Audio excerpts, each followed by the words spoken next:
Hi, I'm Karen Salmon, or I'm the CEO of Force Technologies. And this month, I have the absolute pleasure to be joined by one of my favorites in the industry, Jon Barrett. So good morning, Jon.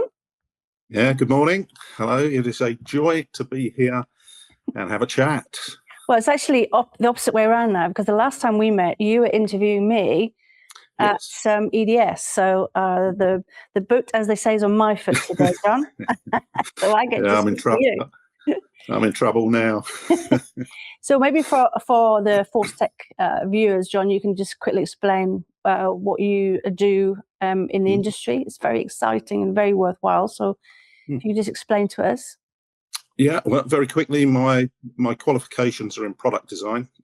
So I started in engineering in automation and robotics, and then I ended up writing about engineering, where I've spent most of my career, and recently launched something called the Sustainable Engineering Alliance to try and work with OEMs and introduce them to suppliers that can help them reduce the environmental impact of the products they design and manufacture, just through best practice design and production. So that's kind of where I am now. Yeah. And how do you think, Jon, over the last few years, the OEMs have actually started to engage with us and you, and obviously the other people in the alliance? Are they being engaging, or are they just sort of putting their head in the sand, which is what they used to do? No, everything's changed. It's a new generation of engineers that consider it to be part of their kind of obligation and role. And there's two forces at work, well, a number of forces at work. Two primary forces are the goodwill of customers. So if you want to secure the goodwill of your customers, you really need to design products that are reliable, durable, energy efficient. Yeah. The flip side is that for OEMs that have chosen, maybe deliberately or accidentally, to not follow that path, they're going to be facing levies and legislation like never before. Because society has to take care of products that reach end of life maybe too early, or place a drain on the sort of waste management systems that are in place, and that costs money. Yeah. And local authorities and governments think that that's a waste of money, to be honest. And so what they're doing is they're nudging OEMs in the direction of designing products, as I say, that last longer, require less input, consume less electricity, and at the end of their life can be dealt with in a very efficient way in terms of material recovery and reuse, upcycling. Upcycle. I know there's a big thing, with ABI and people like that, recycle, reuse on a system level. Obviously, we as at Force do it on a component level with our die extraction process and remanufacturing. But I've noticed that quite a few of our customers now are asking for longer term solutions. They're designing for, if such a word, designing for sustainability. That and like you say, the reuse of it. It's a quick example. So in the automotive industry, electric vehicles, they have very expensive, very elaborate battery systems and battery management systems. Now, the plan there, for example, is that once a battery has served its useful life in a car where the demand is very hard on it electrically, it can be downscaled into less demanding environments. So say a factory environment, factory robots, factory vehicles. And when it's used its life there, it could go into static storage in businesses and in houses. And it's estimated that each of those life cycles is about a decade, if not more. Yeah. So a vehicle battery manufactured today could have a usable life of maybe 30 or 40 years if it's designed well and can be looked after for that amount of time. Now that's like 2 generations of engineers. Are going to have to look after that product. So it needs to be designed well, but more importantly, it needs to be documented well. That documentation needs to be shared via something like a digital product passport, and the supply chain needs to travel with it.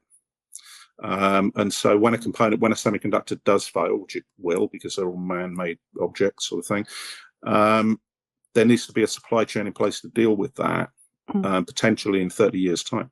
Yeah.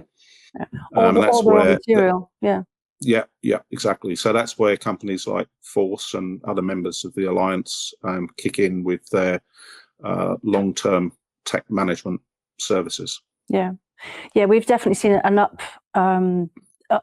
demand, if you like, for our long-term storage. And you and I talked about this EDS, about my Titan building, my very posh Portakabin, which is called Titan. But scarily enough, it's only been open a few months and it's almost full. So I might have to persuade the chairman so I get another one. But and some of it is automotive as well. So we have got 2 automotive customers who want parts in there, only for a short term. But to them, short term is 2 years. Out to us, 2 years is quite a long time. But they're taking up the space. So automotive is an interesting one because I'm about to do a post on this because a sort of thought experiment, and I will include a reference to you guys in this. In Europe at the moment, there's a facility being configured to dismantle 20,000 cars a year. Wow! But by the manufacturer. Okay, so it's an automotive manufacturer, and I calculated out that there are probably on average about 100 PCB assemblies in a vehicle. Right. So that's 2 million circuits just from that one facility to deal with. Yeah. Potentially, all of them could be, if they're damaged, they could be repaired. If they've got valuable parts like components on the ADAS boards and on the battery management boards, they could be maybe removed and put into storage. Yeah. If they're damaged, they could be repaired with potentially new components or parts recovered from other end-of-life boards. Yeah. 2 million printed circuit assemblies is that's a lot of work. Yeah. But also some of the parts on those boards will be obsolete as well. So so what will happen when they come off there? They'll obviously have to do some BOM management, which is what we do, and then do the manufacturing and the replacement. Because to start redesign then it's just going to be, and I know you're very big on waste. I mean, it's a redesign waste, isn't it? It's a complete waste of dead time. Yeah, it's not just the design time. It's obviously the certification and re-qualification. I was at an aerospace conference where a person was talking about the redesign of a flight system. That was going to take them about 10 years, and it was going to be millions of pounds. For that one board. I couldn't actually believe the numbers they were telling me at the time. I thought the numbers were wrong. I couldn't believe it was going to take that amount of time and that amount of money. It turns out it was true. So anything you can do to avoid a redesign in an industry that is sort of covered with compliance requirements is to be applauded. Well, obviously, I mean, we're in the aerospace business, so a lot of our projects have got to go through FAA compliance by the end customer. So we have to be and we have to be sustainable. One of the FAA's conditions is you have to be able to prolong that product. It has to be repeatable. See, that was a new word I learned last week. I'll give that one to you, John. It's called repeatable. Repeatable, yes. Repeatable. That's an aerospace term. And change management. We have to show that if we are going to change it, how we're going to change it. So, but I mean, I think it's definitely ramping up. And you're doing a great job out there, pushing it through the industry. And it's young engineers. I mean, I'm not the oldest in the company, and I think it's the second oldest, but we've got young people coming through. I mean, we've got young George, who's a graduate. So we have to have a sustainable company for them and a sustainable solution for our customers. So I was just at Canterbury Christchurch University at a kind of student end of year event where I got to sort of not judge, but kind of take a look at and score some of the entries. You know, there wasn't really much there that didn't have some aspect of sustainability integrated into it. And you know, when it's funny that you know that at the moment there's kind of a lack of engineers. There's a lack of young engineers. Yeah. Okay, so in many respects it's a kind of buyer's market for them, and they have actually got a choice. They can say, do I want to work for a company that is knowingly not doing everything it could to minimize the impact of its products, or do I want to work for a manufacturer that's embedded this as best practice design into their corporate infrastructure? And a lot of them are choosing that because I talk to them, and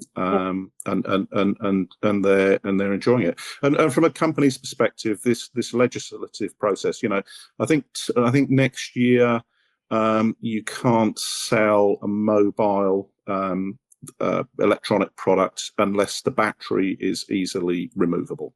Oh, really? Okay. Yeah, so that's flipping that industry on its head.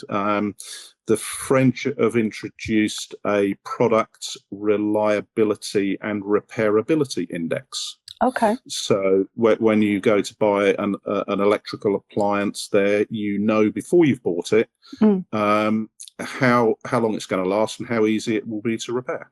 Oh, good. Well, obviously we've got the right to repair bill, haven't we? So.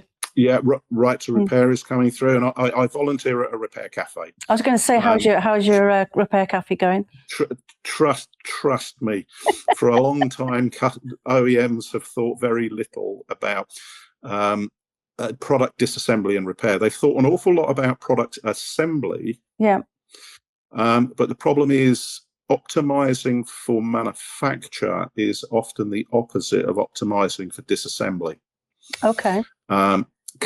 Clipping an enclosure together in a way that it can't be unclipped. Yeah. Is a bit of a head scratcher when it comes to repair. But trust me, we have a queue at the door. Good. People love their products and want them repaired. We have one in our local as well, so it's definitely a thing. I'm running out of time now, but obviously on a personal note, thank you so much for coming to our open day. The keeping up with this sustainable thing. I hope you enjoyed the tour of our new test lab, and obviously my Titan building. So we'll be supplying customers for another 40 years, hopefully, when my youngsters come through. So thank you very much for coming for that. That's our pleasure. Thanks for talking to me today, and I will see you at the next show. Fantastic. See you soon. So thanks very much for listening, everybody.